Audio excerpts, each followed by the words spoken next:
All right, ladies and gentlemen, today we're going to take a look at President John Adams and why he became the first one-term president. After the presidency of George Washington, who was a Federalist, the nation had split into two major factions: the Democratic Republicans, headed by Jefferson, and the Federalists, led by Adams. In the election of 1796, Adams barely won the Electoral College and popular vote over Thomas Jefferson. At the conclusion of Washington's presidency, he had given grave warning to the country not to get involved in European affairs, in particular between France and Great Britain. Many in the United States felt allegiance or loyalty to Great Britain because of the cultural relevancy in history, think of language, while others felt that France was instrumental in the United States winning the American Revolution and wanted to support them. John Adams, despite knowing that U.S. merchants trying to trade with Europe were being harassed by both parties, chose to continue Washington's neutrality. While the French Revolution was raging in Europe, many French immigrants in Haiti were fleeing the Haitian Revolution. They came to the United States, and as a result of the political alliances of the Democratic Republicans, many French immigrants supported them. This was much to the chagrin or anger of Adams and the Federalists.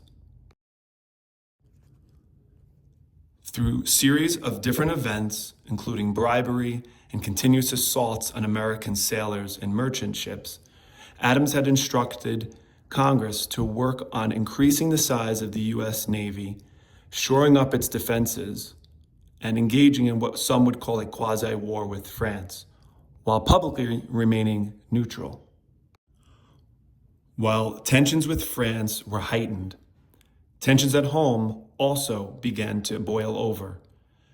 As French immigrants continued to stream into the U.S., many Democratic Republican newspapers openly criticized the Federalist Party and President Adams for their lack of support of the French Revolution, as well as any issues between England and France. As a result of this, the Federalists, and in particular President John Adams, were very vengeful and angry at both newspaper editors and French immigrants.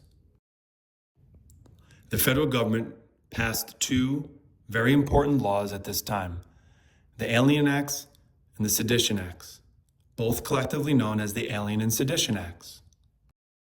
The Alien Acts gave government the authority to deport immigrants and made it harder to become a citizen.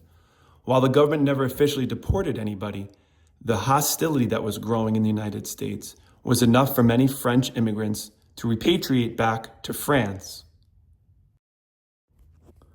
Many Americans felt that the Sedition Acts were a violation of the First Amendment, with freedom of speech and freedom of press. The government prosecuted over 50 people for criticizing the Federalist government. In protest, Thomas Jefferson worked with the state legislatures of Virginia and Kentucky to create the Virginia and Kentucky resolutions, where each state tried to nullify or cancel the federal laws.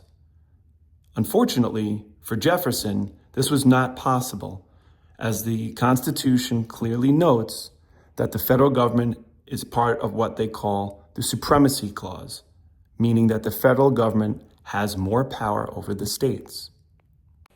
All right, friends, let's do a little bit of review time. Question 1.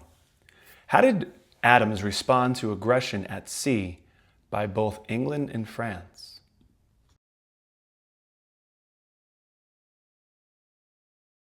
He remained neutral, like President Washington instructed.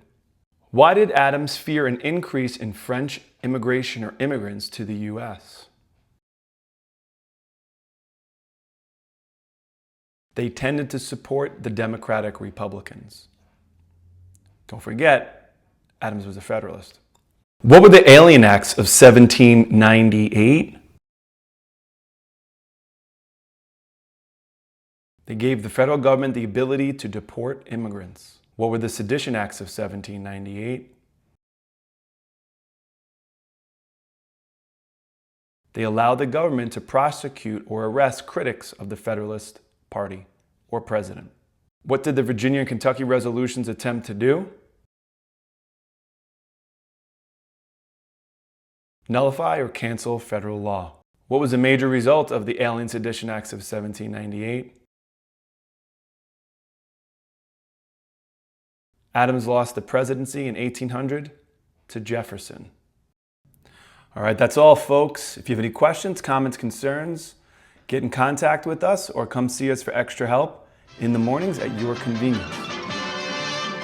All right, ladies and gentlemen, today we're going to take a look at